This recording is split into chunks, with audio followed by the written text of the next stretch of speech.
صوفیاء فرماتے ہیں اگر کسی بندے کو عبادت میں لذت نہ آئے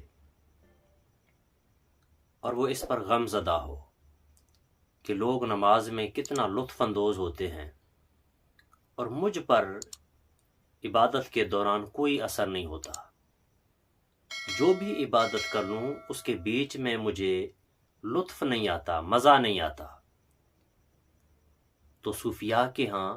جب بندہ اس سوچ کو سوچ کر غمزدہ ہوتا ہے کہ دوران عبادت لوگ لطف اندوز ہوتے ہیں، مجھے لطف نہیں آتا،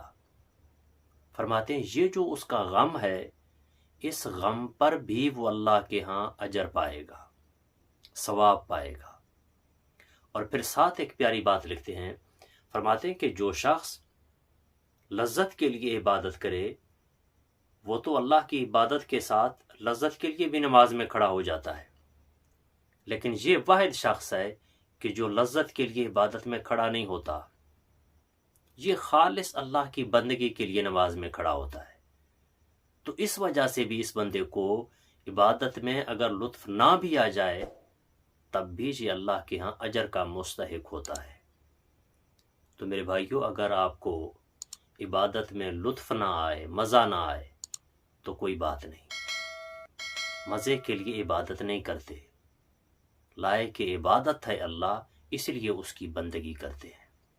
لطف آئے تب بھی عبادت کرنی ہے، اگر نہ آئے تب بھی اس کی عبادت کرنی ہے۔